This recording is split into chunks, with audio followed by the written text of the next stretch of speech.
heard music from D-Bridge, track called Wonder Where. Let us know what you think of that one. In the background, music you are familiar with if you're a regular to this show. You've heard this one before. Music from Sam I Am. What you may not know is that it came out on the Hyperdub record label. Amazing imprint.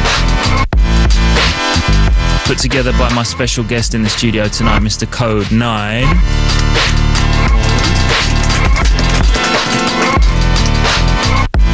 How you doing? Yeah, cool, thanks. How are you? Very happy to have you in the studio finally, sir. Thanks for having me. My pleasure, long time coming. Absolutely destroyed my club night last week. Yeah, that was fun. It was dangerous. That was fun. It's a nice crowd down there. Yeah, it's really good.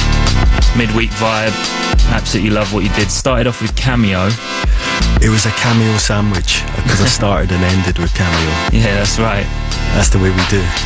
And played beats like the one in the background. What is this playing? What is this Sam I Am? This is a track called Return, off that 4-track EP that we did last summer. Right. And how did you first hook up with Sam I Am? Well, I think that's got to do with Mr. Lotus, Mr. Right. Flying Lotus. Right. When I met him a few years ago, he played me loads of beats on his laptop from him and Sam I Am. And they this kind of weird, smeared synth, pitch bent synth lines, crazy melodies. So Steve Flying Lotus hooked me up with Sam. Helped that happen. Wicked. So Mr. Kode9, an enigma, a legend. Is it? Don Daps. Obviously. Very well known to people in this country and maybe in Europe, but for our international listeners, people listening in Brazil and Australia and maybe places you haven't DJ'd yet, do you want to just fill us in a little bit of background of who is Kode9? Sure. I'm still trying to work that out, to be honest. Right. But yeah, been running this record label Hyperdub for the last 5 years. Based in South London. I suppose the label's most known in relation to dubstep. Yeah. Kind of really sub-bass driven sound. But as you can hear with the Sam I Am stuff, I suppose we've branched out a little bit.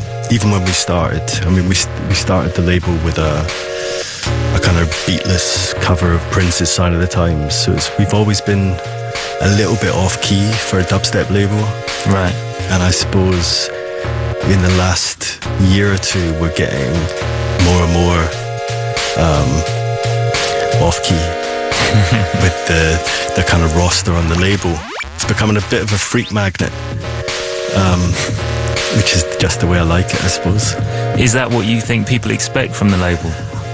I don't really know what to expect from the label anymore, to be honest. I think, the label is basically just me and a friend Marcus who's helping me run it now. And really, the label tells me what to do. So the next release is kind of unpredictable, even to me, who chooses the music. Because of the nature of running the label, things happen in an order that is slightly unexpected. Outside events happen in ways that are unexpected. So it's a bit of a soap opera, to be honest. Yeah.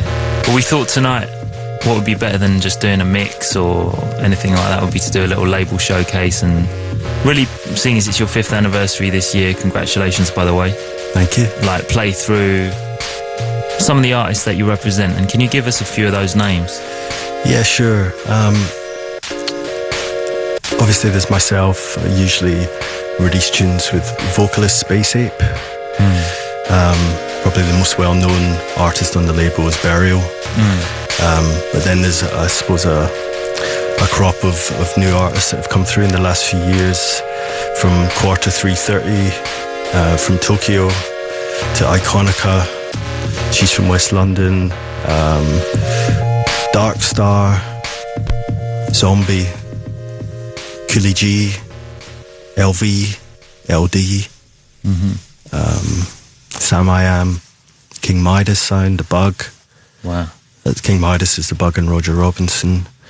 And a host of other artists that we've had doing remixes, such as Flying Lotus, Dabbery, and so on. And what's this?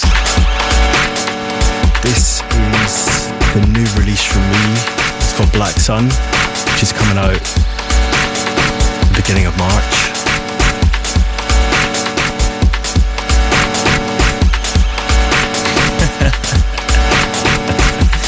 Everyone's face just went all screwed up in the studio. Ryan and Rob just like, yeah. Wow.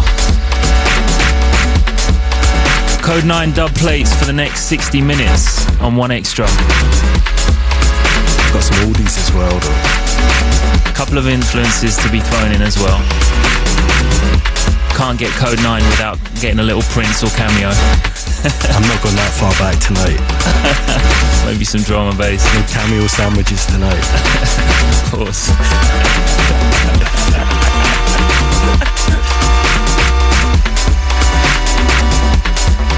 Exclusive music, pretty much unheard tonight, right? You're going to play us a lot of one-aways, dub plates. Yeah, I've got some new Burial stuff, which isn't even finished. Wow. So we're going to have to talk over that, because you know people go a bit mental. Not a problem. If you're a Burial fan, we've got a world premiere coming in the next 60 minutes with loads more good stuff. But first of all, let's get into this. Brand new from Kode9, forthcoming on Hyperdub Recordings. 88111 for your messages. benjibeat@bbc.co.uk.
sound of Kode9 in the background. What's the name of this one?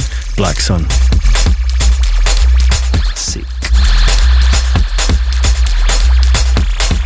Forthcoming March on Hyperdub Recordings. What's next? Next one's also March, I think, end of March, beginning of April. It's by new artist to the label called Kode9. There's a girl, singer, producer from South London. This tune's called Love Dub. It's a refix of Love Dub.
What's the artist information on this one? This is a track called Love Dub by Kode9, who has got a 2 versions of that Love Dub tune, and another tune called Narst. End of March, beginning of April, something like that. This one is Iconica, new tune by Iconica called Sahara Michael. Basically, we've got a 5th anniversary compilation coming up, double CD, 5 vinyl box set, something over the top like that. Wow. And so one of the CDs is going to be old stuff from the label, and then the other CD is all new stuff, so this is one of the tunes that will be on that.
just join us, it's Kode9 in session with Benji B on One Extra. And don't worry, we've still got plenty more to come. I've got to say, man, it takes extreme commitment and courage. Stupidity. In 2009 to continually seek out, support and develop new artists and new talent. I really commend you for that. Yeah, I suppose that seems to me to be the point of running a label. Yeah. To be honest, not quite sure what I do in terms of running a label otherwise. Yeah. You know, most of the artists on the label, none of them are technically so expert, you know what I mean? So, but they've all got something kind of singular, a little bit special about their sound, a little bit alien, a little bit weird, and clearly I'm attracted to that. Yeah. Well, I know we share that same sort of musical hunger of always wanting to be fed with new music and new sound, but I mean, it still does take quite a lot to actually find the material. I'm lucky because people come to me with it. How do you find these artists that you're telling us about? It's difficult to say, really. I mean, most of the artists who have signed have come to me. I haven't had to look for them, but saying that, I get sent so much music now. You know, physically you just wouldn't have time to go through it all, although you try, but you fail. You know, sometimes stuff just jumps out at you. I mean, obviously the first 5 seconds of a tune that you listen to, it doesn't matter what point of the tune it is. It could be the beginning of the tune, the middle of the tune, wherever you skip to. Yeah. Something's got to grab you that is different, really. And then you listen to the rest of it. But, you know, people are always trying to bottle that formula. I certainly don't know what it is. But, you know, I suppose the artists on the label is kind of, they have an inconsistent sound. Right. I think it seems to be getting a little bit more of a sound developing, but it's still not quite sure where it's going. I think there's definitely a feel, though, to it. Yeah, I'd like to hear what you think that feel is. Maybe when I listen back to the show after playing all this new material, it'll be a bit clearer. Anyway, this is a new one. This is the flip to Joker's Digi-Design. This is 2 Danish artists, 2000F and J Kamata. The tune's called You Don't Know What Love Is. Wow. Okay, this is actually going to be the flip side to the Digi-Design tune. Yeah, I know you've been playing that one. Oh, 2 different artists? Yep. Okay, that's cool.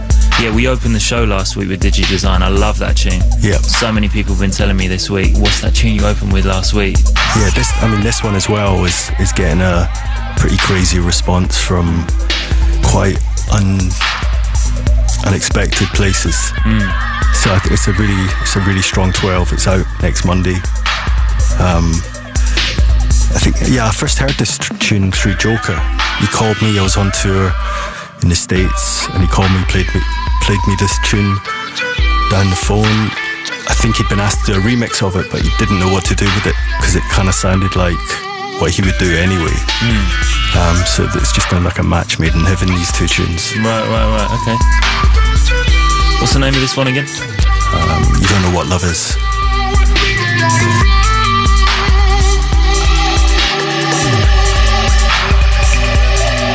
I'm looking forward to having this on vinyl. You will, in about 20 minutes. Fresh.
One Extra.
Special treat tonight.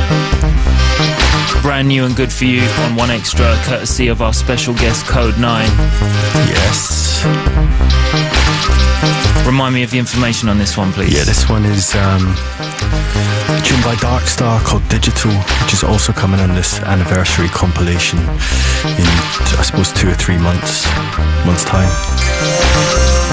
Well, that sounds like a pretty serious comp. Yeah, I'm very excited about it, actually. It's going to be filler-free. Completely filler-free, which is a nice change. That's always our policy. Standardly.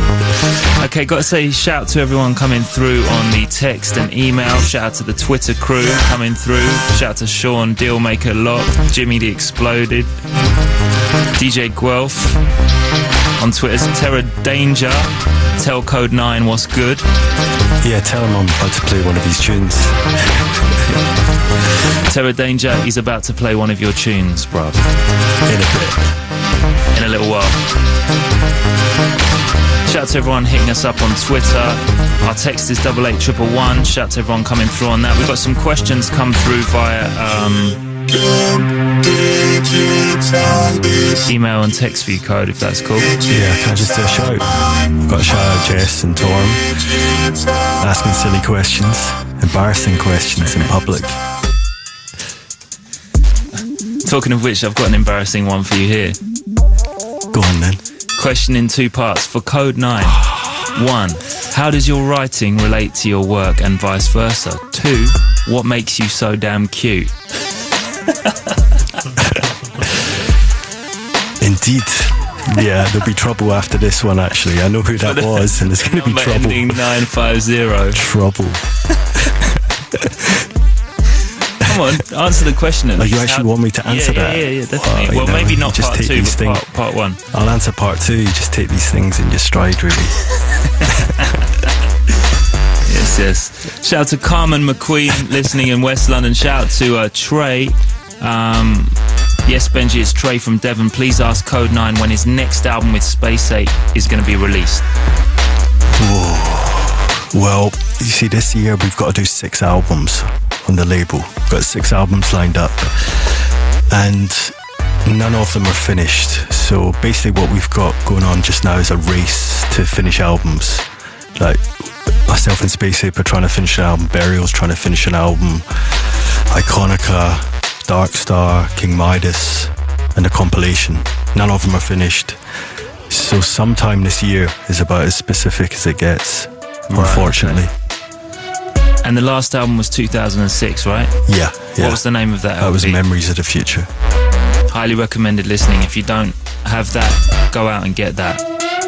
Kode9 and Space 8 on Hyperdub. Yeah. Essential purchase. Got a question here from Bopstar. Question for Goodman. Tell us about Sonic Warfare.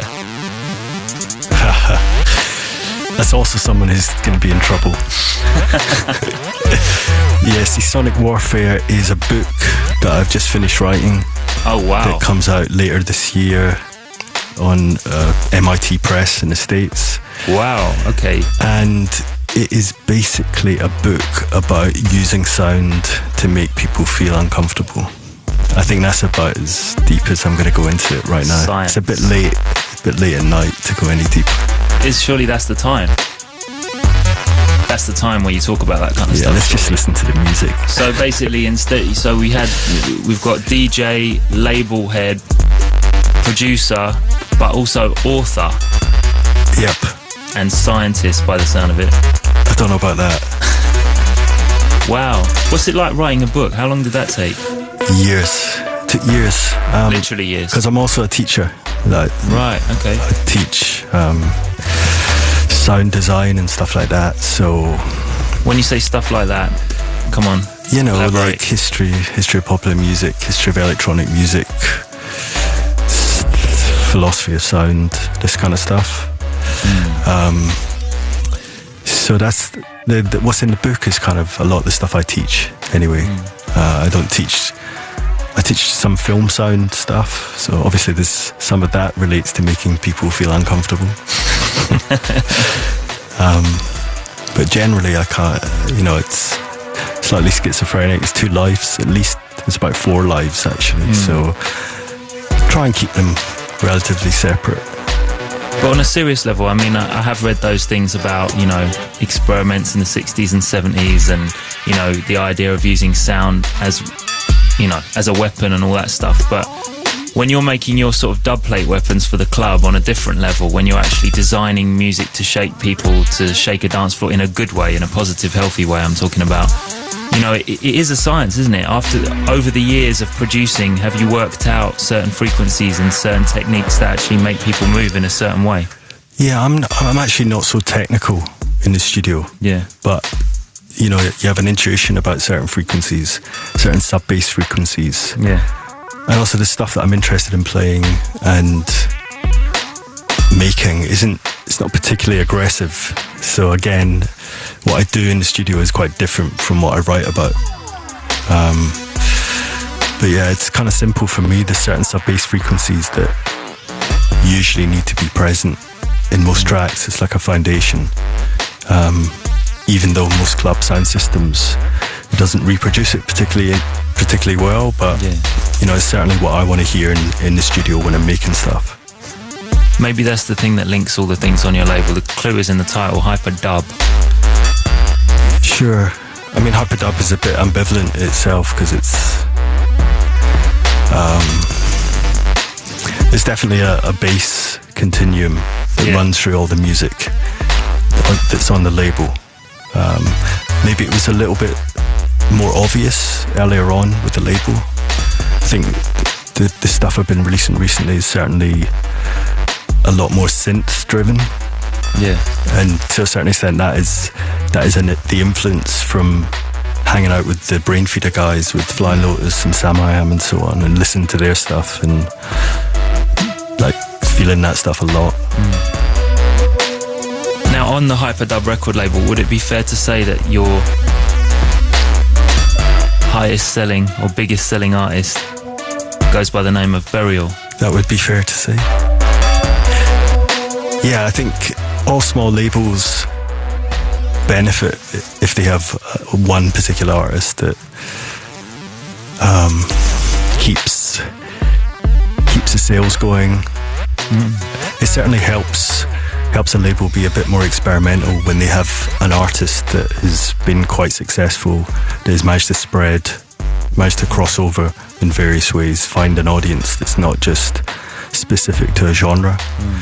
So yeah, Burial has certainly helped. Particularly the second album, Untrue, has certainly helped me be a bit freer in the kind of music I sign. One of the things I most respect in music, in DJs and producers, is people that have their own lane in the music thing. They really have their own thing going on and their own sound, and that's definitely how I feel about you when I hear you DJ, and also about music that I hear that you've produced. I sort of know it's you before I've seen the label, kind of thing, and that's, you know, a really powerful kind of stamp to have as a producer or a DJ, to have your own sound, your own feeling. And I think that's definitely true of Burial. I don't think there's anyone else that can begin to imitate. It's a very unique sound that he's got going on there. Yeah, I think Burial kind of exists in a little bubble. Yeah. He's got his own little universe. So you can play people new stuff, and initially they might be a little bit disappointed. They might be like, oh, he sounds like Burial. But actually that's quite a rare feat, to actually sound like yourself and not many other people, and to just have carved out a little bubble in which you can explore that bubble, make little innovations, little steps forward, little steps backward, little steps to the side, but still differentiate what they're doing from pretty much everyone else's sound. And, you know, plenty of people have tried to copy it recently, but I don't think they've quite nailed it. Well, you brought us something brand new and unfinished, unheard, Yep. outside of the bedroom, right? I think this is pretty much unfinished. I mean, it's got a name, but the name is Lambeth, but no doubt before this comes out, it will go through about 25 different names. So let's just call it Untitled.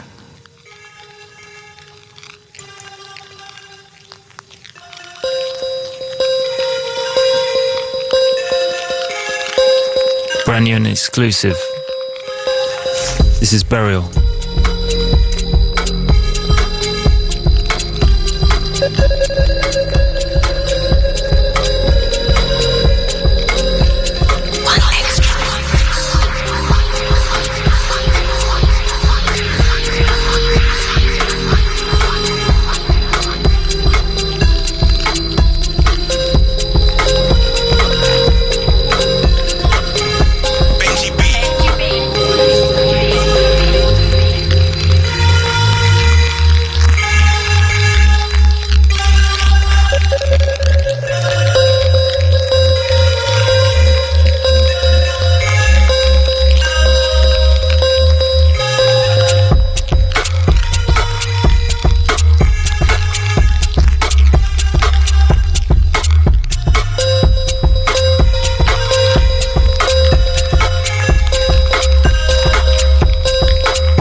that's big. That should be on Burial's album sometime this year. If you just join us, sound of Burial. I think fair to say one of UK independent music's most successful artists in the last few years, man. Yeah, I mean that was particularly the second album, even the first album though, it's kind of really surprising what it did, where it got to, where it ended up, in whose hands it ended up, the kind of things it put us through. Well, it ended up being nominated for Mercury and all of that. But Middle pages of the Sun. It's my ambition in life, obviously. But that's exactly what I'm talking about. Even though that tune has got a real sort of almost garage bump to it, it just sounds like Burial. Sure. I mean, he's got his own little subgenre of garage going on. Basically. Yeah. And how did you first hook up with Burial? How did you discover Burial? Well, Hyperdub was like a little web magazine. Started in 2001, and I kind of did interviews with people like LB, the garage producers that were around at that point. And yeah, he was obviously into that sound as well, and he used to send me CDs full of tunes, little letters, kind of fan mail type stuff. And I'd go through these CDs, kind of sifting them. Occasionally the odd tune would pop out. Just start collecting the cool tunes, and next thing you know it, obviously I wasn't intending to run a label at that point, but when we got round to it in 2003 or 4, his productions were just getting better and better, basically. So it was just a kind of obvious step to put some of the music out. Have you got another track we can play from Burial? Sure, I've got something a little bit later, probably. Okay. I mean, that CD there's got about 10 on them, so we'll select something off that. But this tune is a new one by LV, called Take Away, which is also going to be on the anniversary compilation. Son of Kode9 in the studio, Hyperdub labels showcase. 88111 is the text. Son of One Extra Thursday night.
Turn out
Guess who? Go on, guess. More New Burial for you. Any name on this one? Nah, I don't. It does have a name, but it's probably actually on the CD that's playing, so let's just call it Untitled 2. So up until this point, is this literally just like you've heard this at his place, at your place, and then that's it? Yeah, basically, yeah. And so when we're at this stage of sort of production and pre-production, how much more has to go into the track, and how much prep and sort of A&R or whatever on your side has to go into it before we get it? I think basically the way it works is he makes these little 20-minute segments, spliced together 10, 15, 20 tunes, and I'll go through picking the ones I like. We'll cut those out, and then he'll build those into tracks. We'll go through about 20 different names. We'll listen to it as a whole. It just works like that, really, like ping pong. My favourite sport. And so no idea at this moment when this one's going to see the light of day, no? Maybe never. There you go. It's the Kode9 dubplate session on One Extra with Benji B, and I know when I'm having a good time because time disappears and it's like 1:45 already. Hope you've been enjoying it as much as I have. Don't forget, if you missed any of it, bbc.co.uk/1extra. You've only got 1 week to listen.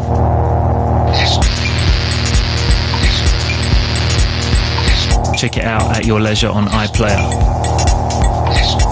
All these tunes are bootleg proof, don't even think.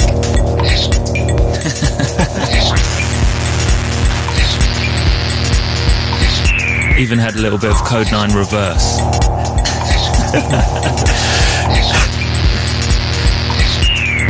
Okay, couple more of your questions. Oh, no. Yes, Kode9. Black Sun, the bass on that cut is absolutely ridiculous. Future music, I'm actually quite scared of hearing that on a big system. That's from Tom in Wigan. Andy Mack in Bristol, absolutely huge tune. Wind it up, enjoyed your last few shows a lot. Thanks for hitting up the Joker stuff. Big up Kode9. Question for Mr. Kode9. Very curious to know what that track is he played at the Deviation session with the Prince I Would Die For You feel to it. And can you play it tonight? I think I need a bit more information on that one. It was like any ideas what that would have been? Yeah, I do. It's sort of like it was like a 130 BPM sort of. It had a similar bass line to "I Would Die For You" by Prince, but I did play a Prince tune. I played. No, it wasn't the original. Controversy. No. No, it was. It had that same sort of feel, but it was like something that sounded like it could be you. You know what? I've absolutely no idea. Okay, well, when the show is done, I might have to raid your CD case and we'll go through and see if we can work it out. And maybe you'll let me play it next week. Nah. I've no idea what that tune is at all. If you've got any messages and you're listening on demand right now, Benji B at bbc.co.uk, I'll be happy to pass them on to our special guest tonight, Kode9, whose music you hear in the background. What's the name of this? This tune's called Too Far Gone. It's on the flip side to Black Sun. It'll be out beginning of March. Let's let this one roll for a minute.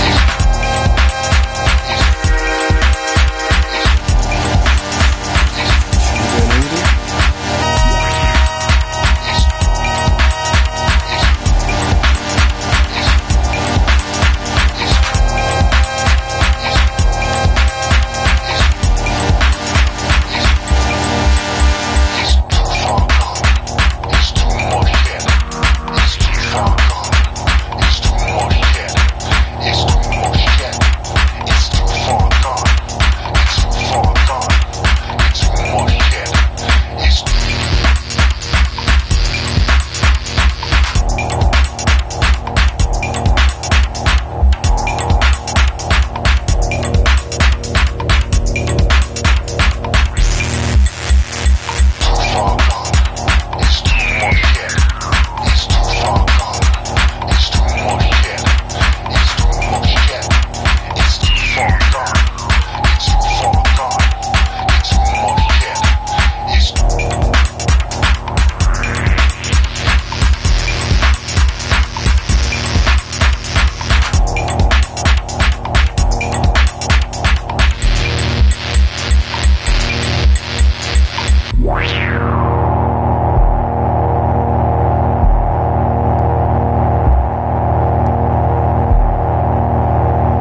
Forthcoming on Hyperdub Recordings, Kode9 production. And we've only got 10 minutes left. We need 2 hours for this stuff. 4 hours. 4 hours. 4 hours. Maybe 6. 7.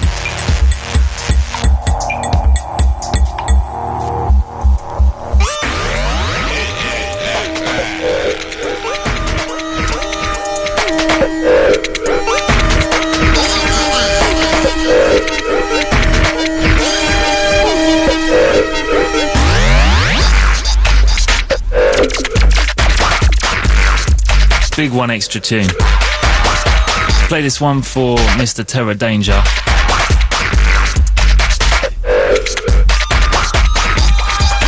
Yeah, Terror Danger. This tune, I think this tune's called Sonar. It's an old favourite of mine. It's got crazy beats. A lot of Terror's older stuff, just mad beats, like just on a different level from a lot of the grime and dubstep that was around a few years ago. Yeah. In terms of the beats. Yeah. So let's talk about your background as a DJ, and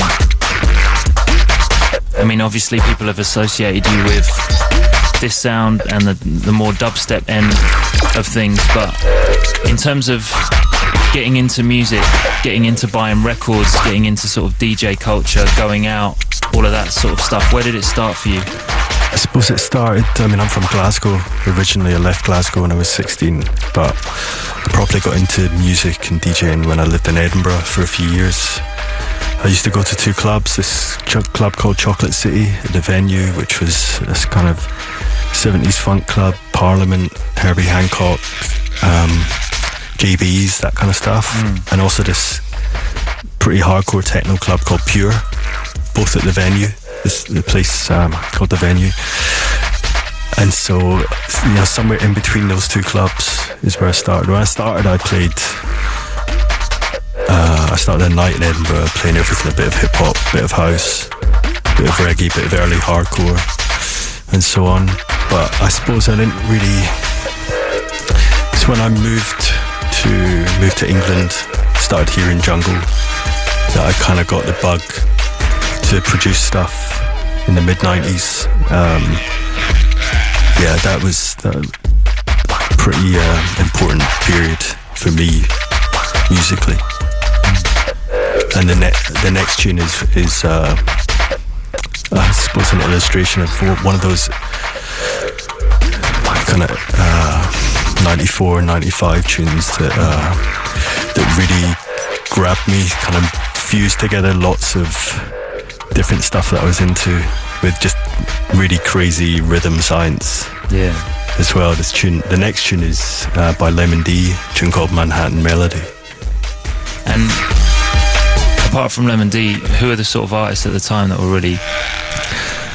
I suppose everyone from Remark to all the metalheads guys, Lemon D, Dillinger, a little bit later Source Direct, labels like Dread, Dropping Science, Danny Breeks label Dropping Science, and then just loads of one-off 12s that you can just pick up. You never hear from those artists again, but just completely music that you had difficulty describing at the time. Yeah. And it's not really been, as far as I'm concerned, it's not really been matched. I agree with you, and a lot of those records completely stand the test of time in a way that a lot of sort of contemporary electronic music and so-called new stuff just doesn't and hasn't. Yeah, I mean, as you saw the other week, it doesn't happen that often, but occasionally I dig out those records and do a set. Yeah. And hearing those records for the first time for me, hearing them on the Plastic People system, that's crazy, man. You just realise like that was a weird period of music. It was an incredible period in music, and the amazing thing about it is that the level of production, however naive or sophisticated someone's setup might have been, they made music like that. Exactly. The kind of tunes that you can play sandwiched in between like a Timberland joint, sure, they stand up. Yep. I mean, what I loved about when I came to Forward and you did your drum and bass set was that, first of all, you didn't go for the sort of obvious tunes. Yeah, I'm not a DJ for bangers, really. Yeah. Like, it doesn't matter what genre I play, dubstep or whatever, I usually don't draw for the bangers. Because basically they're not usually the tunes I want to hear. Yeah. It's not that I want to play mellow stuff, it's just that they're usually not the tune. The bangers are not the tunes that I want to bang to. Pause. Obviously. I've got my own little world of bangers. No, but I wanted to ask you about drum and bass because, and you know, correct me if I'm wrong in saying this, but when I hear you DJ your own stuff, it feels like that same sort of, I don't know what to say, that same feeling as when you used to go and hear like a drum and bass rollers set. Like when I come to hear Martin DJ, it's the same thing. When you played at the club the other week, doesn't matter whether you're playing hip hop tempo, so-called dubstep 140 tempo, whether you're playing house tempo, it's got that same rollers feel to it. Sure. Do you know what I mean? It's not, like you say, it's not bangers. You're not playing for the reload all the time. Yeah, I mean, I love to play a whole set and not do reloads. Not all the time, but sometimes you just build up a tension. Go on then. Go on, pull it back. Sometimes you just build up a tension by not pulling it back when the crowd want you to. So, yeah, it's fun to do that. Well, let's ride out to this one. Sound of Lemon D. Lemon D with Manhattan Melody, as chosen by Kode9. I'm going to leave you with this one tonight. Inspiration tune from our special guest. Kode, thank you very much for passing through. Thanks for having me, man. Absolute pleasure. Thank you for sharing all that new music as well. Yeah, you're welcome. Don't forget, if you've got comments about what you heard tonight, it's benjib@bbc.co.uk. I'll pass any messages on. I return same time, same place. G-Child is up next, taking care of things for Sarah Love until such time. Have a great 7 days. Peace, peace. How do you see me now?